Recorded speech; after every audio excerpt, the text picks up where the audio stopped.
Hola, ¿qué tal? ¿Cómo están? Bienvenidos a el episodio de introducción de nuestro podcast Sobre la Mesa. Mi nombre es Paola Bernal y estoy contentísima de que podamos empezar este nuevo camino con todos ustedes. Sara. Hola, yo soy Sara y hoy vamos a analizar, cuestionar y deconstruir algunas ideas que tenemos inculcadas desde hace mucho, mucho tiempo. Eh, para eso tenemos una invitada especial el día de hoy y Pau nos la va a presentar. Sí, súper. Precisamente hoy vamos a hablar de los objetivos principales en los que está enmarcado nuestro podcast. Entonces, para nosotros es súper importante esto para poner las cartas sobre la mesa, ¿no? Entonces, bueno, nosotros tenemos una invitada súper especial hoy para entrar con patada voladora. Nuestra invitada especial se llama Berla Esperanza Andrade. Ella se inicia muy joven en la docencia como maestra en la educación primaria, contaba con apenas 19 años. Ella pertenece a la última promoción de maestros normalistas que hubo en Venezuela. Ella se graduó como técnica superior universitaria en educación en la Universidad Metropolitana de Caracas. Se gradúa con honores, ojo ahí, con honores, como licenciada en educación integral en la misma Universidad Metropolitana de Caracas, Venezuela. Tiene un título de maestría en ciencias de la educación y tiene un título de maestría también en teología. Actualmente ella está cursando el doctorado en ciencias de la educación y también los estudios de especialización en investigación crítica y hermenéutica. Luego, ha ejercido funciones también como directivas en educación inicial, ha ejercido funciones como docente de aula, coordinadora académica, subdirectora y directora en instituciones de educación primaria. Ha ejercido la docencia en varias universidades de Venezuela, profesora invitada en la Comunidad Teológica de México, docente investigadora en el Centro Nacional de Mejoramiento de la Enseñanza de la Ciencia en Caracas, Venezuela. Es asesora educativa en el Instituto Nacional de Nutrición Caracas, Venezuela, y fue vicerrectora académica de la Universidad Católica Santa Rosa de Caracas, Venezuela, durante 6 años. Actualmente, en este momento, ella es vicepresidente de la Alianza de Iglesias Presbiterianas y Reformadas de América Latina. Berla, por favor, es un honor para nosotros tenerte aquí. Bienvenida seas a nuestro programa. Gracias, Paola, gracias, Sara, gracias a todas y a todos ustedes que integran este colectivo tan interesante. Agradezco mucho la invitación que me han hecho para esta conversación, para este diálogo, para sentarnos, tomarnos un cafecito o un poco de agua y refrescarnos precisamente con el diálogo. Muchas gracias, muchachas, por su invitación. Muchachas, decimos acá en Venezuela a las chicas jóvenes y bonitas así como ustedes. Ay, por favor, muchas gracias. Entonces, para Gracias. nosotros, usted es una muchacha también. Claro que sí. No tanto. Muchas gracias. Bueno, entonces, sin más ni menos, empezaremos este episodio que tiene que ver con específicamente la deconstrucción, que es a lo que va a nuestro podcast. Entonces, hemos invitado a Berla para que nos pueda dar más luces con toda la experiencia que tiene sobre este tema. Entonces, Berla, no sé si puedes empezar contándonos qué es la deconstrucción. Sí, lo primero que haría es nombrar al padre de la deconstrucción, que es Jacques Derrida. Él es un filósofo de nuestro tiempo, natural de Argelia, colonia francesa, y su obra máxima es precisamente una que lleva por título De la gramatología, de la gramatología. Derrida trabaja o acuña por primera vez ese término de construcción. Y el término de construcción es fundamentalmente un término revolucionario. Revolucionario porque deconstrucción no implica destruir. Para Derrida, deconstrucción no implica destruir. No implica descartar, no implica desechar. Más bien subyace en el término de construcción la idea de desfragmentar, la idea de descomponer, la idea de analizar, pero precisamente para hacer conocimiento. De construir es una manera de conocer, es una manera de conocer. Y me ha encantado desde que conozco esta herramienta, desde que he empezado a conocerla, porque una nunca termina de aprender. Una nunca termina de aprender. Yo le decía a Paola y a Sara que soy un aprendiz en formación permanente. Eso es lo que quiero seguir siendo hasta el último momento de mi vida, una aprendiz en formación permanente. La deconstrucción entonces es un enfoque que se puede utilizar para establecer las relaciones entre texto y significado. Por eso en nuestro tiempo actualmente hablamos tanto de narrativas. Otro término que pareciera estar muy en boga y que está estrechamente vinculado con esa herramienta filosófica que nos comparte Jacques Derrida en relación a la deconstrucción. La deconstrucción es un tipo de pensamiento que critica, que revisa, que analiza palabras y conceptos, pero también que critica, analiza y revisa la realidad. Porque es que al fin y al cabo, la realidad es un texto que ha de ser leído. La realidad es también un texto que ha de ser leído. De modo que la deconstrucción es, decía yo al principio, no es destruir, es sencillamente cambiar de perspectiva, cambiar de lectura. Es una forma, la deconstrucción, de leer la realidad, de tal manera que quien deconstruye lee la realidad de un modo distinto al modo hegemónico, al modo habitual en el que hemos estado acostumbrados a hacer lecturas de la realidad.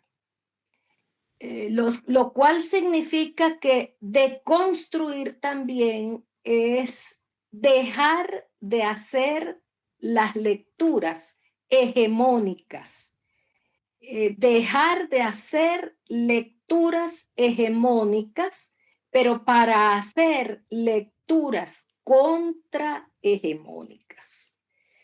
Así es que insisto mucho en esto, de construir es cambiar la perspectiva de ver, pero al mismo tiempo es reinterpretar, releer conceptos, releer constructos, releer realidades de maneras no hegemónicas. En el caso de la deconstrucción, quisiera apuntar aquí quizás una última cosa por ahora, es que para Derrida nada puede ser naturalizado. Nada puede ser naturalizado.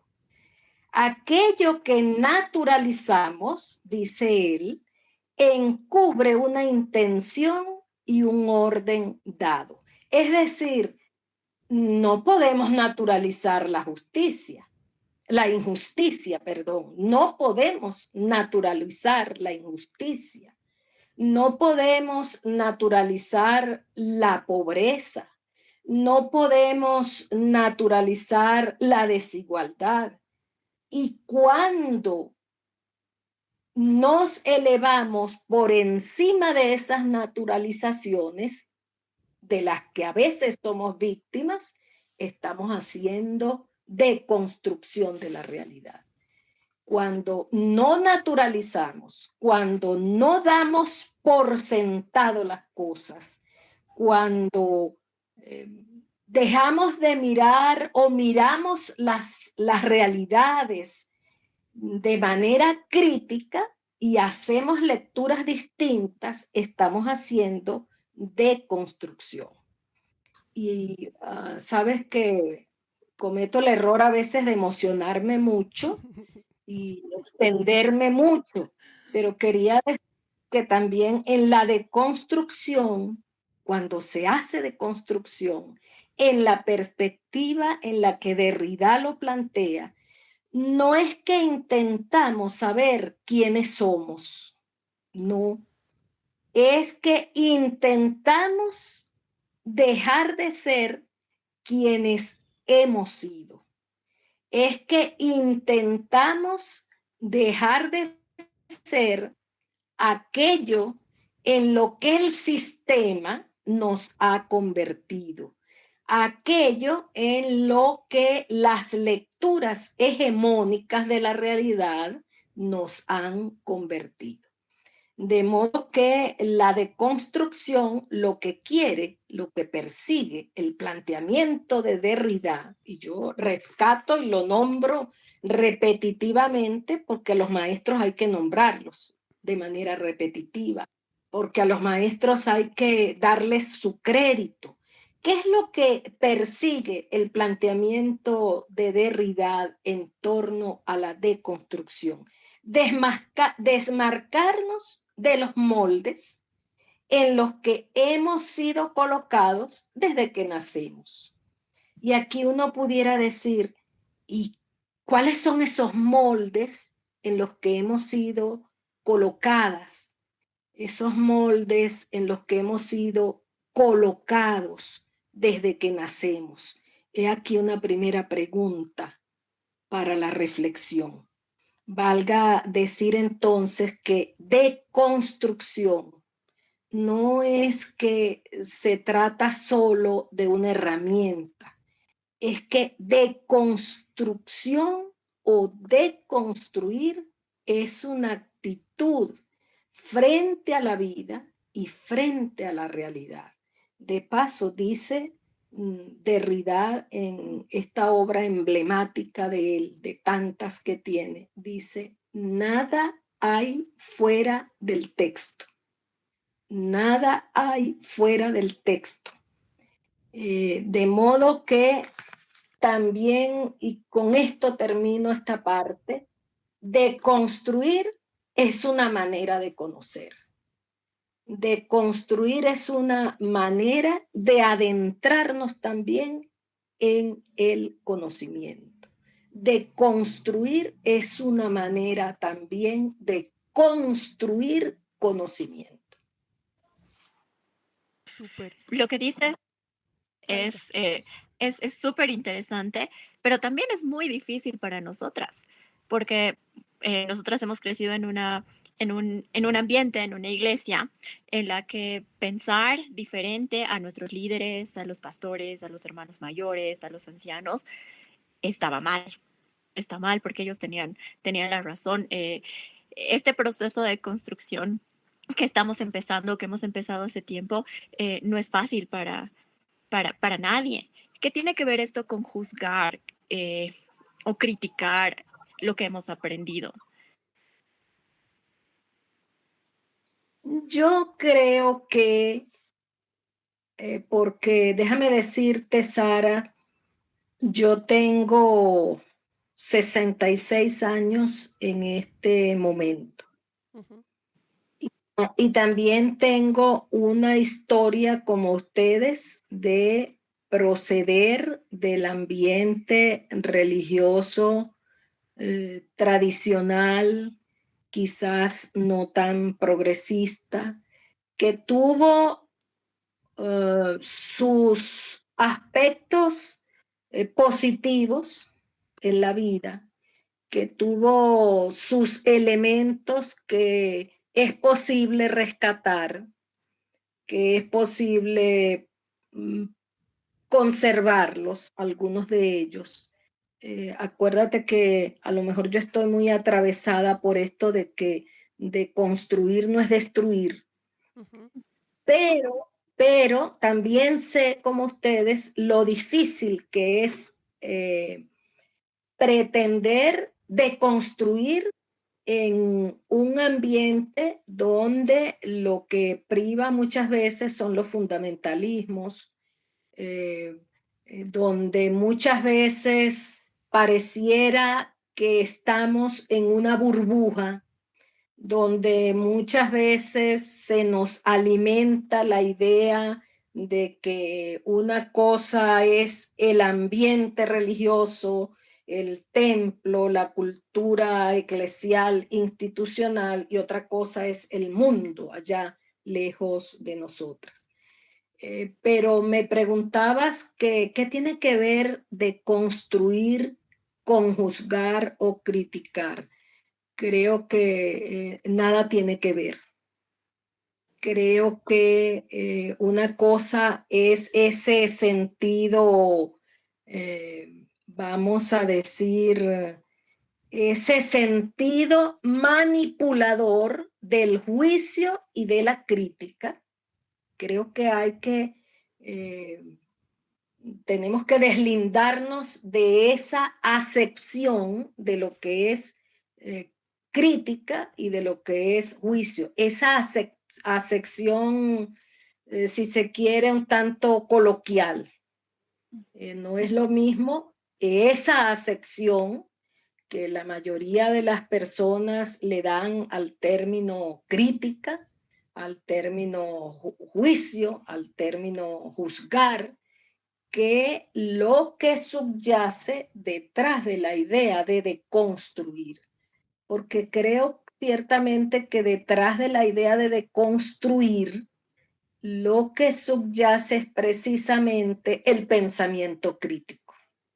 Eso El es lo que, pensamiento crítico. eso es algo que yo quería preguntar, porque yo había escuchado antes del pensamiento crítico y me preguntaba si el pensamiento crítico, ¿qué es el pensamiento crítico? ¿Podemos definirlo ahora?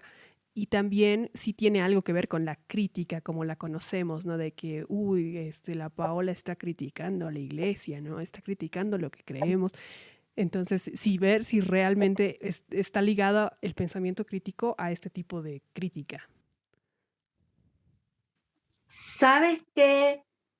Revisando estas cosas que tienen que ver con estos procesos de deconstrucción, que no es que solo un planteamiento de moda de un autor, de unos autores, sino que creo que someterse a los procesos de construcción, sobre todo en estos tiempos, es sumamente necesario. Pensando en eso, me encontraba con una cita de Kant en relación, el filósofo Kant, en relación al pensamiento crítico. Y él dice una cosa muy interesante. Dice que el pensamiento crítico es la manera de acceder al entendimiento sin la necesidad de la dirección o la injerencia de otro a la hora de poder pensar. Creo que de alguna manera se nos ha cercenado muchas veces, y yo no diría que es solo la iglesia, la escuela. Y cuando digo escuela estoy hablando de todo el sistema educativo en los países diferentes en los que hacemos vida. La escuela muchas veces nos ha cercenado el derecho a pensar. La iglesia muchas veces nos ha cercenado el derecho a pensar. Y como la familia es hija de la escuela y al mismo tiempo es hija de la iglesia, pues la misma familia a veces nos ha cercenado el derecho a pensar. Y cuando uno ejerce el derecho a pensar, entonces ejerce el derecho a poder construir otras visiones, el derecho a construir otras perspectivas, el derecho a construir otras interpretaciones, el derecho a hacer otras hermenéuticas. Yo no sé si con esto que estoy diciendo estoy distanciando lo que sería la verdadera crítica, el pensamiento crítico, de aquello que la gente a veces mal llama crítica. Ay, están criticando la manera como se viste tal o cual, la manera como se presenta tal o cual, el relacionamiento de tal persona con cual persona. Creo que eso sería mirar el significado de crítica en una forma muy lineal, muy superficial, muy básica. Y creo que esa manera de mirar el significado de lo que es la crítica, que hay gran cantidad, perdón, de literatura al respecto, creo que sería una manera, insisto, muy lineal, muy básica, muy superficial. No, la crítica va mucho más allá. La crítica precisamente toca derechos. El pensamiento crítico toca nuestro derecho, nada más y nada menos que a pensar por cuenta propia. Y cuando uno dice a pensar por cuenta propia, no es que yo estoy dejando a un lado referentes, porque también una necesita pensar por cuenta propia, pero también tener referentes. Necesitamos pensar por cuenta propia, indagar. Yo diría que el pensamiento crítico exige una serie de pasos, una serie de fases, una serie de etapas. Y otra cosa muy importante cuando conversamos de pensamiento crítico, cuando rescatamos lo que es el pensamiento crítico, es dónde ponemos el foco a la hora de pensar críticamente. Y cuando yo hablo de la necesidad y la importancia de poder identificar dónde pongo yo el foco a la hora de pensar, me estoy refiriendo a dos cosas. ¿Será que estoy poniendo el foco en la realidad cotidiana?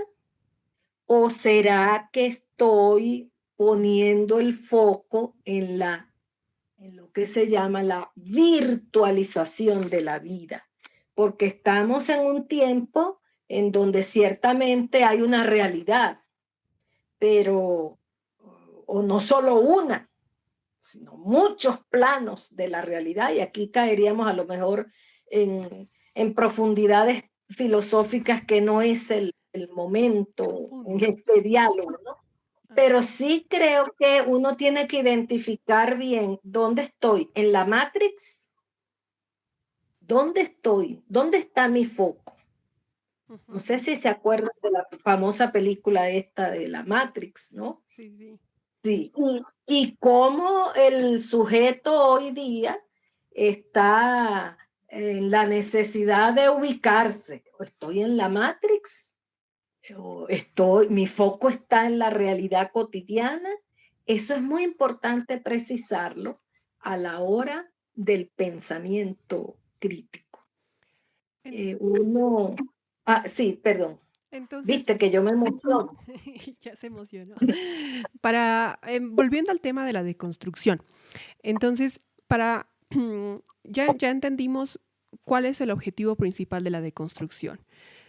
Lo que yo quisiera saber es entonces cuáles son como, no sé si hay como unos pasos o cuáles son los principales, las principales características para llegar a la deconstrucción, ¿no? Me estoy imaginando que por ahí pasa por hacer preguntas o por hacer cuestionamientos o cuáles serían las características.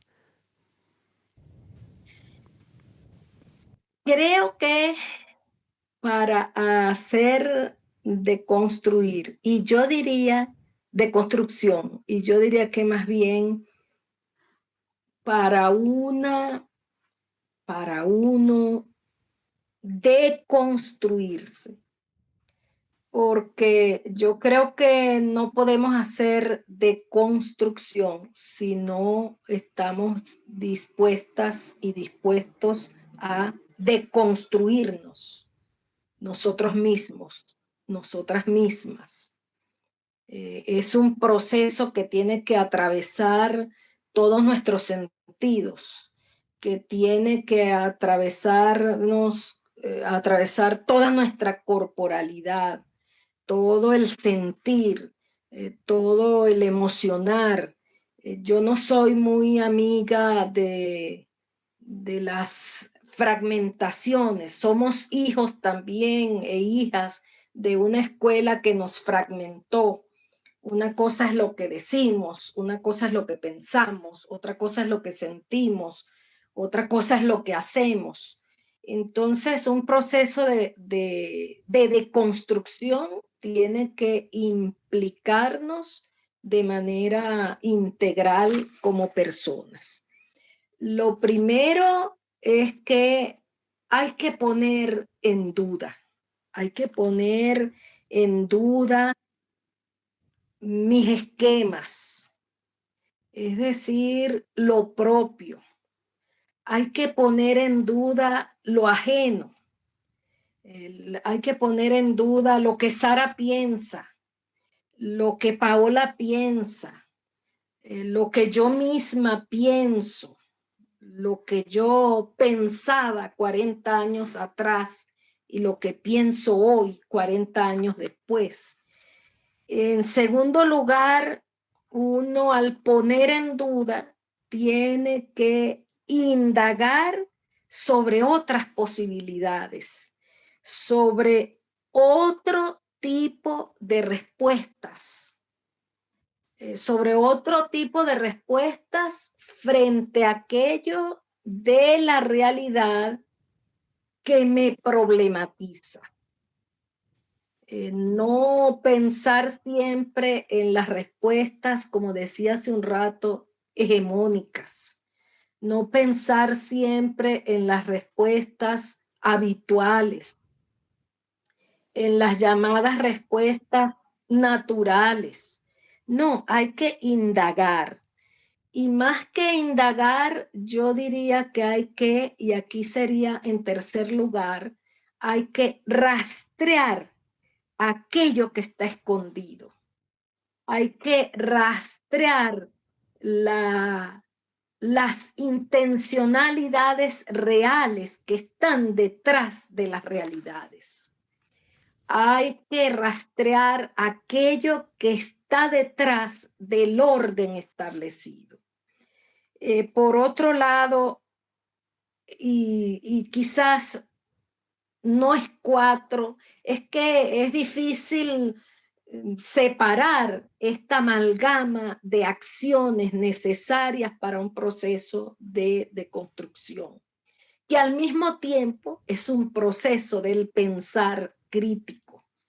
Entonces hay que ir a las fuentes, hay que ir más allá de la superficie.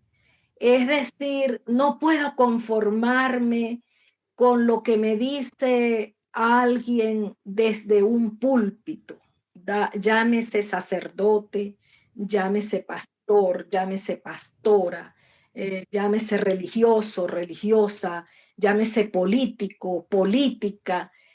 Hay que ir más allá de las palabras.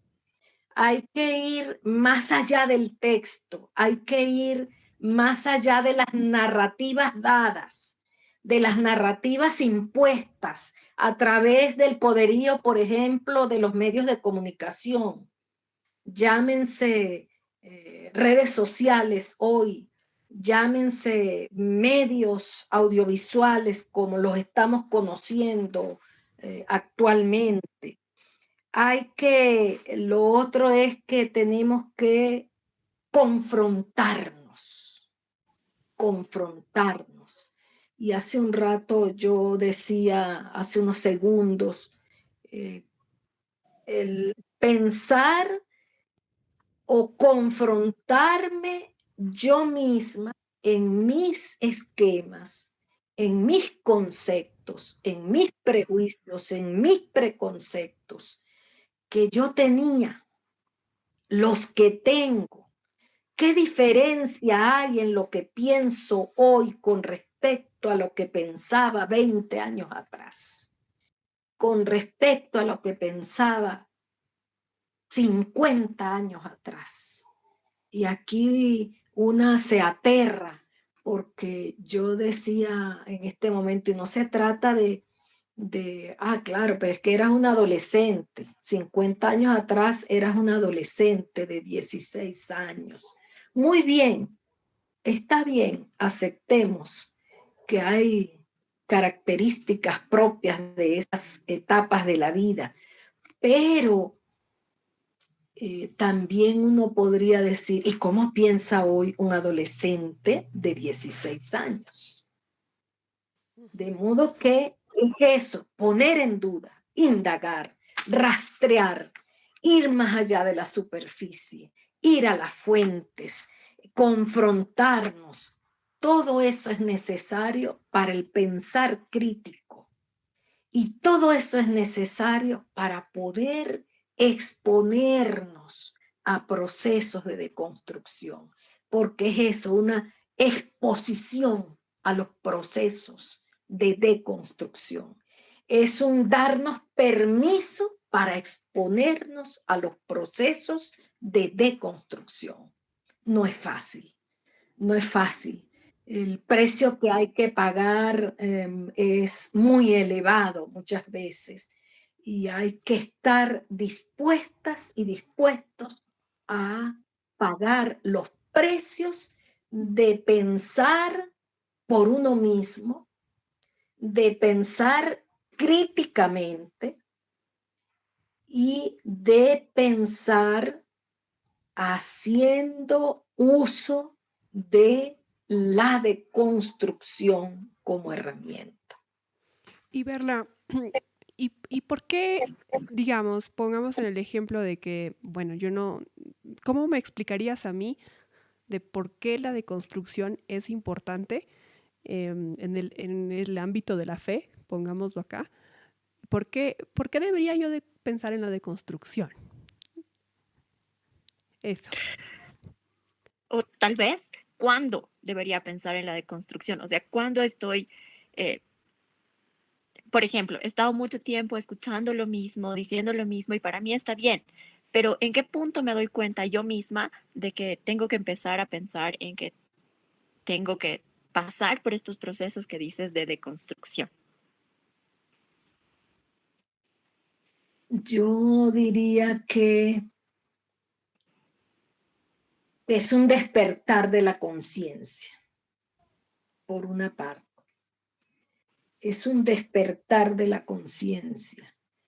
Y cuando ocurre ese despertar de la conciencia, cuando no te conformas con lo superficial, cuando no sientes libertad, cuando sientes que tu propia experiencia de fe puede convertirse en un espacio para no libertad, para opresión, para no pensar con cabeza propia, para ser víctima de manipulaciones. Allí se impone la necesidad de elevarse por encima de fundamentalismos, de lecturas que naturalizan las realidades que no se pueden naturalizar. Cuando hay esas situaciones, entonces creo que ha llegado la hora de lo que también decíamos al principio, la hora de desfragmentar la fe, la hora de descomponer la fe, la hora de analizar la experiencia de fe. Y fíjate que no estoy diciendo destruir la fe, abandonar la fe. No, estoy diciendo desfragmentarla, sentarse una y ir como descomponiendo en piezas esa experiencia de fe y descomponiendo en piezas con suavidad, con sutileza, porque yo creo que muchas veces tampoco es necesario ni autoviolentarte para deconstruir, ni violentar a quienes están en derredor tuyo, porque al fin y al cabo, insisto, es un despertar de la conciencia. Cuando uno siente que caramba, pero esto que a mí me han enseñado por los siglos de los siglos, amén, creo que no es tan por los siglos de los siglos. Cuando uno empieza a hacerse preguntas, cuando uno empieza a sentir inconformidades, empieza uno a deconstruir. Porque, muchachas, Paola, Sara, quienes del colectivo nos están escuchando, quienes nos van a escuchar seguramente en este diálogo, el pensamiento crítico es un pensamiento inconforme, es un pensamiento insatisfecho. Y no es delito la inconformidad. Y no es delito la insatisfacción con el orden establecido, con lo que me han dicho a lo largo de todas las edades. Yo no sé si hasta aquí yo logro comunicar un poco en dirección a lo que ustedes me están planteando. Que dicho sea de paso, yo no tengo verdades absolutas. No, para nada. No lo creo así y no es así. No hay verdades absolutas, pero sí hay procesos necesarios en la vida para poder ser más libres, para poder caminar por la vida con equipaje más ligero, para poder visualizar mejor las transformaciones de las que una también puede hacer parte con su granito de arena. Pero ustedes me dicen si logro comunicar lo que estoy expresando en este momento. Para mí sí, desde mi punto de vista sí, yo pienso que está quedando bastante claro. Una pregunta que, bueno, yo tengo dos preguntas, pero una es, entonces, en el ámbito de la fe, en cuanto a mi relación personal con Dios, ¿cómo aportaría la deconstrucción y todos estos procesos de reflexión, de descomposición de de los temas que tengan que ver con mi fe? ¿Cómo serían esos un aporte para mi relación personal con Dios? ¿En qué aporta eso en mi vida cristiana? Creo, Paola, que en principio es muy necesario leer el texto sagrado con ojos nuevos. Leer el texto sagrado echando mano de la amplitud de las ciencias bíblicas, de las herramientas que hoy por hoy ponen al servicio del lector y de la lectora las ciencias bíblicas. Otras hermenéuticas son posibles y otras hermenéuticas son posibles precisamente para leer el texto sagrado con ojos nuevos. Otras herramientas de las ciencias bíblicas son posibles al servicio de una lectura liberadora de la escritura, en principio, de una lectura emancipadora, de una lectura transformadora.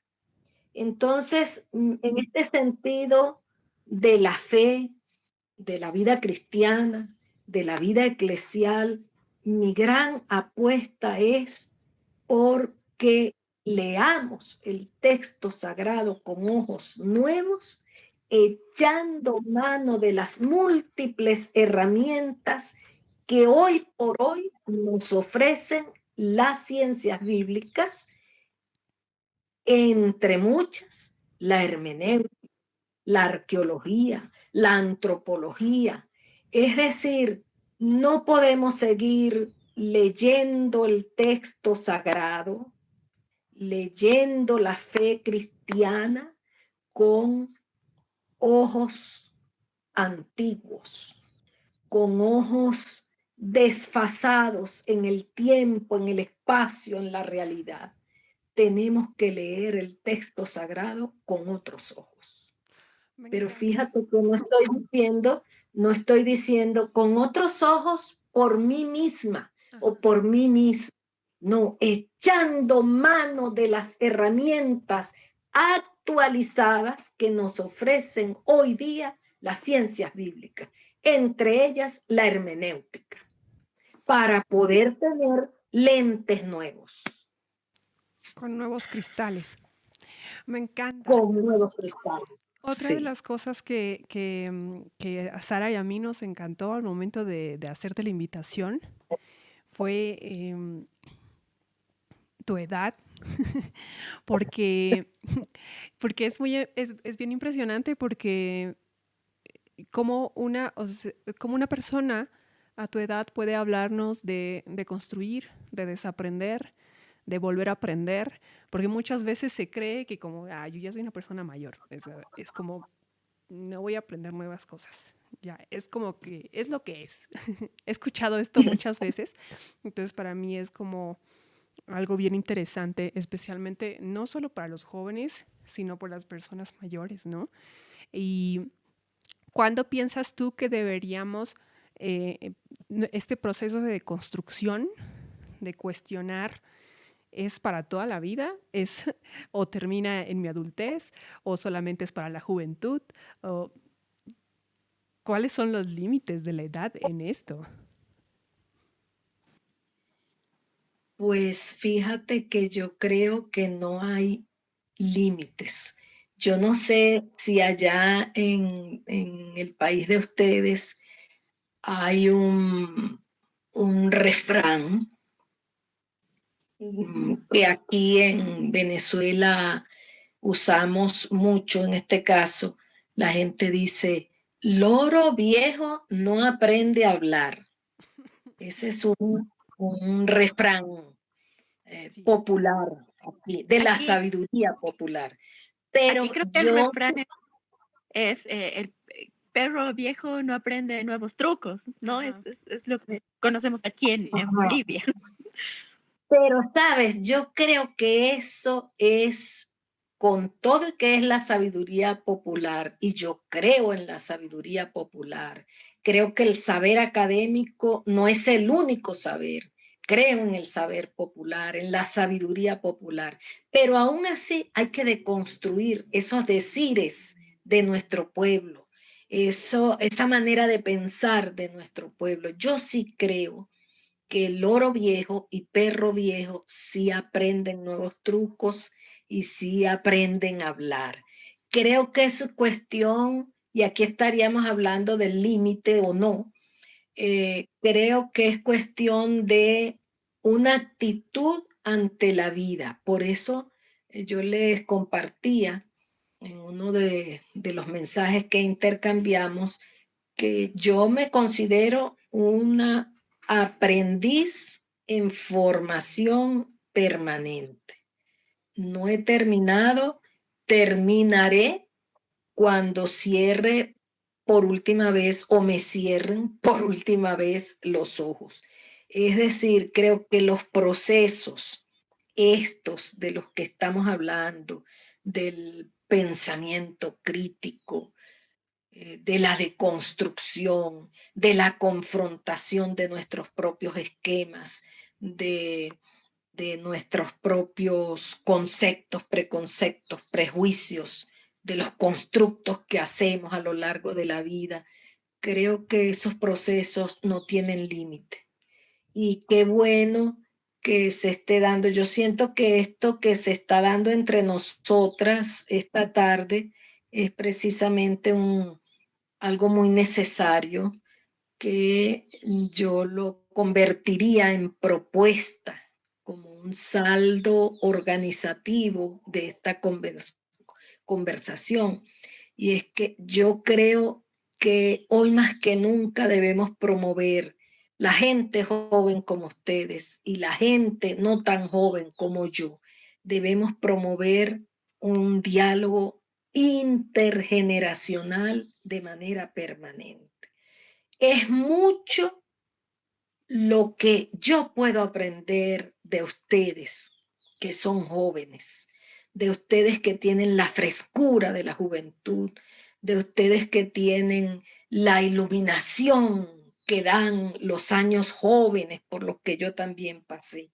Eso es muy importante.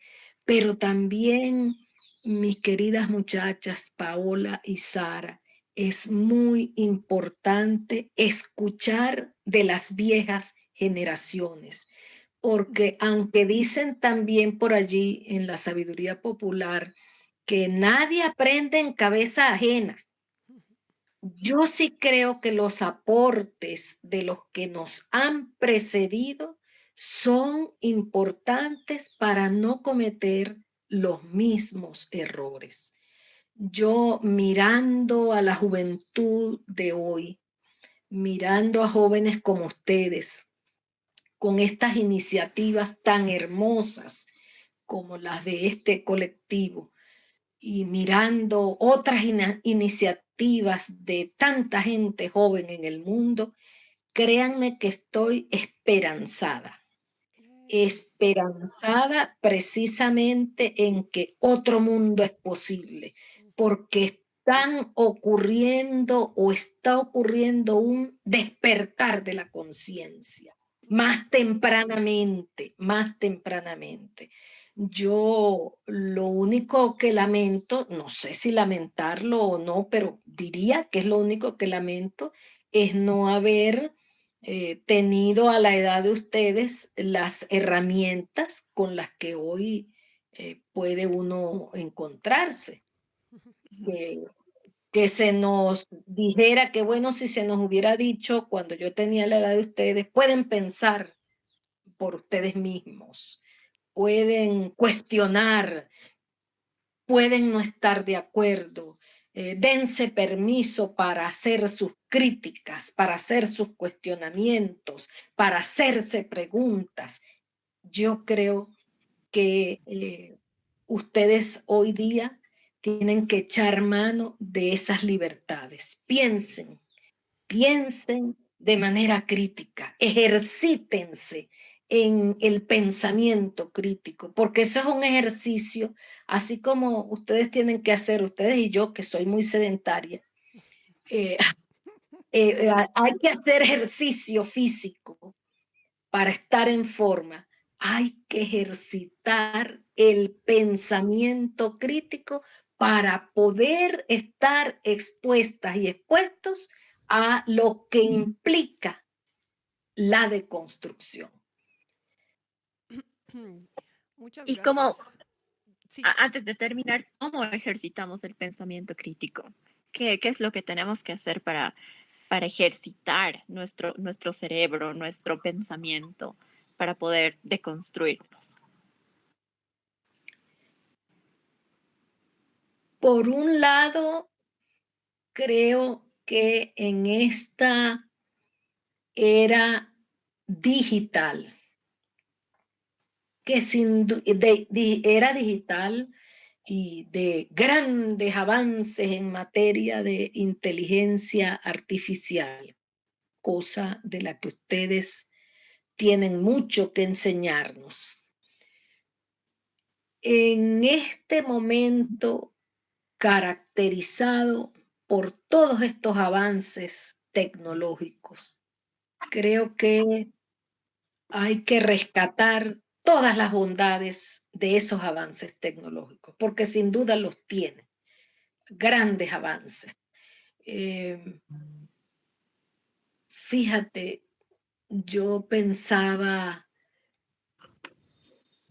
qué bueno tener a la mano, por ejemplo, autores, autoras que en este tiempo nos iluminen el camino. ¿Y por qué tenerlo, digo yo, a la mano? Ay, con un clic puedes iniciar búsquedas, puedes adentrarte en búsquedas profundas de tantos temas de nuestro tiempo, de tantas herramientas para nuestro tiempo. Y lo otro que hay que hacer, Sara, es dudar. No creas todo lo que yo te estoy diciendo desde las 4:02 de la tarde que estamos aquí y ya son las 4:56. Duda de lo que yo te estoy diciendo. Plantéate preguntas frente a lo que yo te estoy diciendo. Cuestiona lo que yo te estoy diciendo. Problematiza lo que yo te estoy diciendo. Es decir, vayamos hoy a la iglesia, a la universidad, al trabajo, a donde quiera que querramos ir, pero con esa actitud permanente de búsqueda, con esa actitud permanente, repito por segunda vez, de pensamiento insatisfecho, de pensamiento no conforme con lo establecido. Creo que hay que aprender, como bien dice en sus planteamientos la UNESCO hoy día, dos cosas. Hay que aprender a trascender y hay que aprender a convertirse. Fíjate que ese término con connotaciones tan religiosas, aparentemente tan solamente religiosas, hoy está siendo usado por la UNESCO después del asunto de la pandemia que sacudió a la humanidad. Y la UNESCO está diciendo, hay que aprender a convertirse. Y ellos hablan de aprender a convertirse en función de qué es lo bueno que hemos estado haciendo, qué es lo que tenemos que abandonar, qué hemos estado haciendo y tenemos que abandonar. y qué es lo que debemos crear, qué es aquello en lo que debemos innovar. Entonces uno entra hoy a una celebración litúrgica, a un culto, a una misa, y tendría que inicialmente preguntarse, ¿qué es lo bueno que debemos conservar? ¿Qué es lo bueno que debemos conservar de nuestra experiencia de fe, de nuestra experiencia de vida eclesial? Pero ¿qué es aquello que debemos abandonar en nuestra experiencia de fe, en nuestra experiencia de vida eclesial? ¿Y qué es aquello que debemos crear?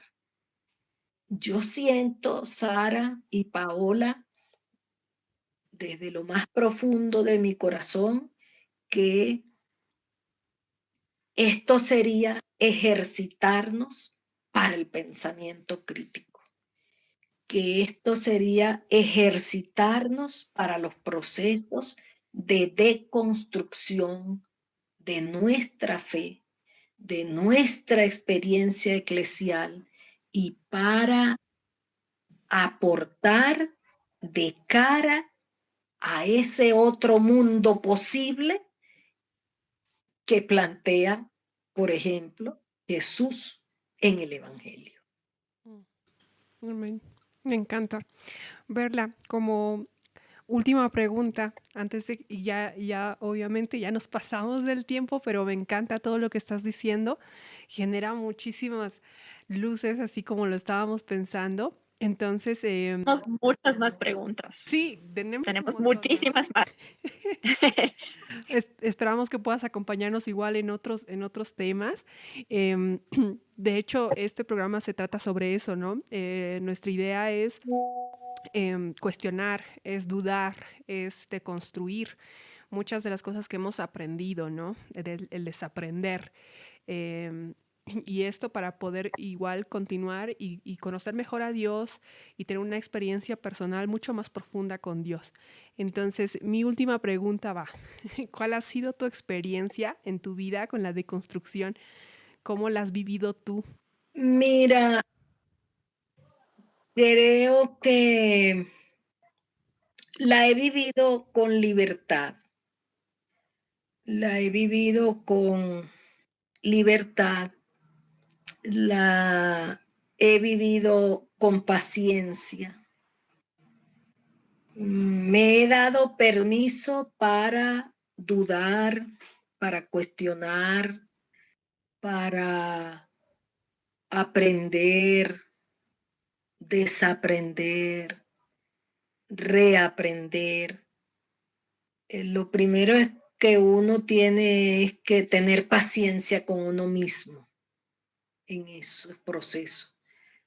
Mucha paciencia y mucha ternura con uno mismo.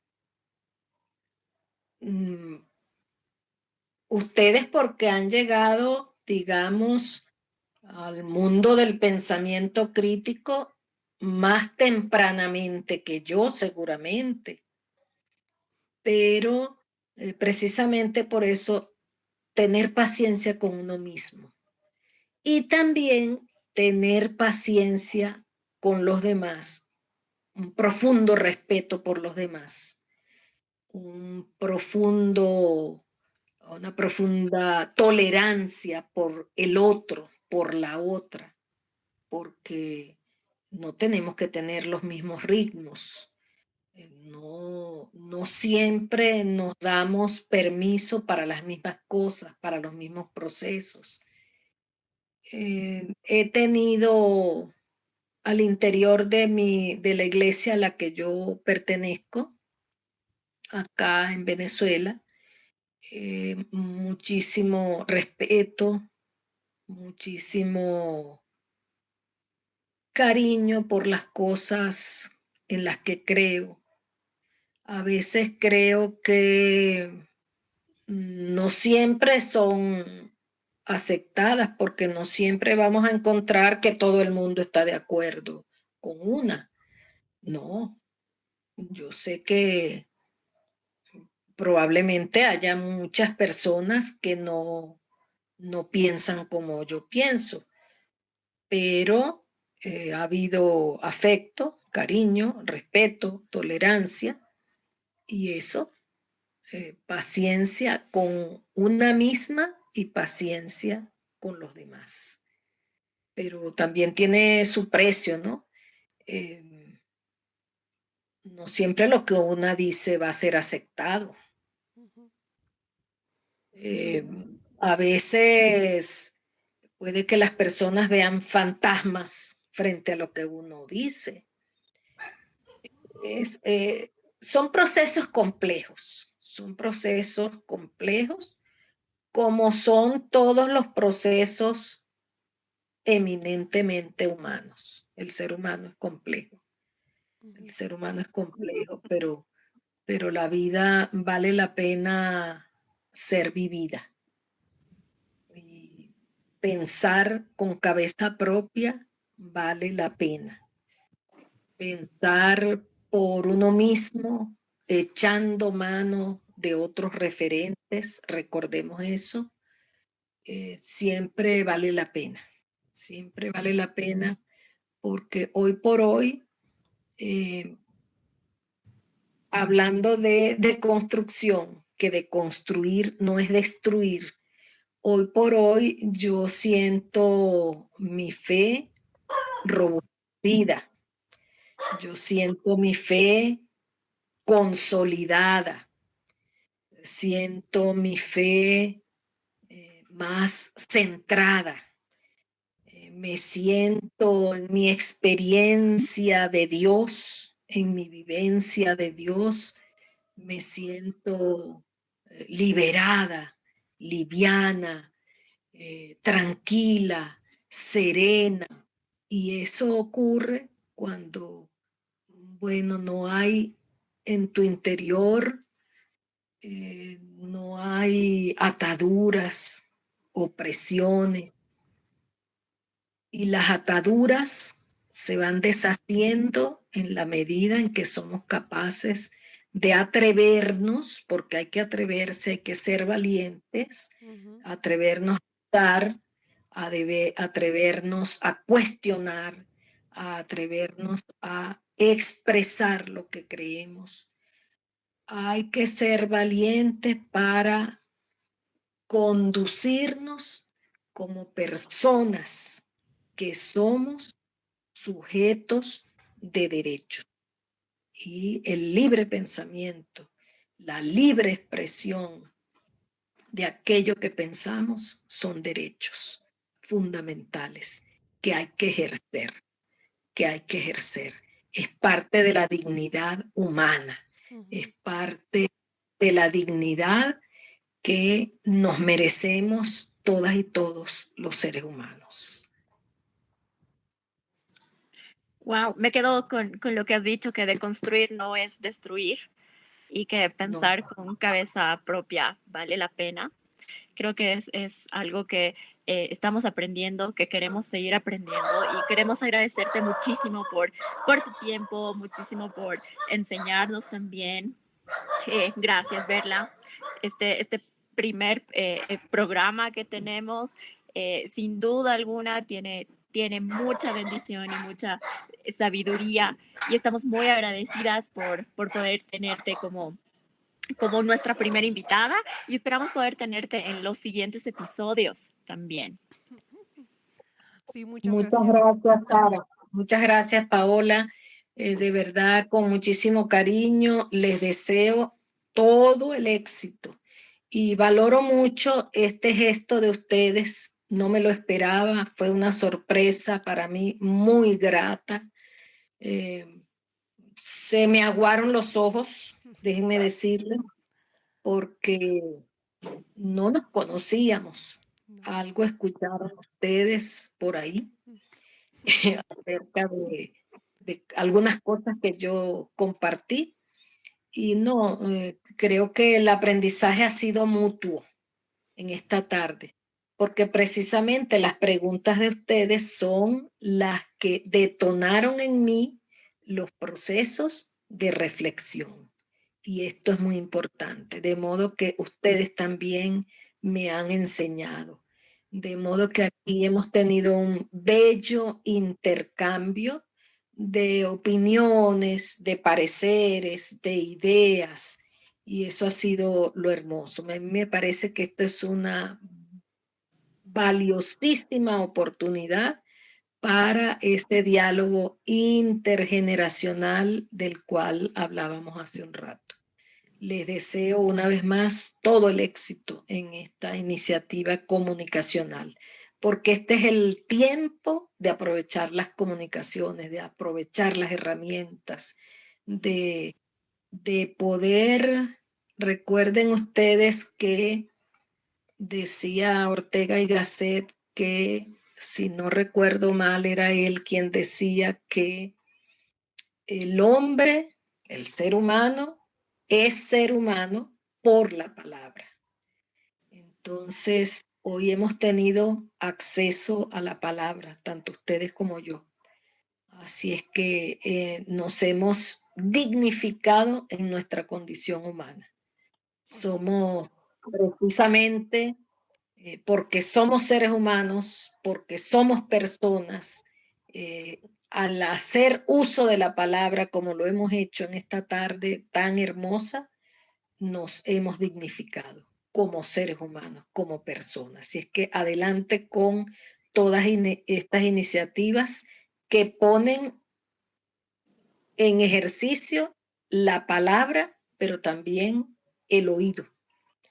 El oído para podernos abrir a otras posibilidades, a otros mundos, a otros mundos posibles. Muchas gracias de verdad, desde acá, desde Venezuela.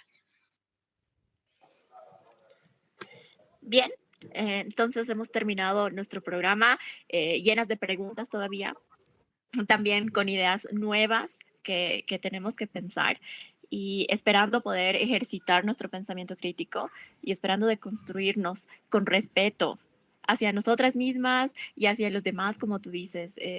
Ha sido un programa interesante, les invitamos a escuchar los siguientes y eso sería por hoy. Gracias por escucharnos. Chao. Chao. Okay.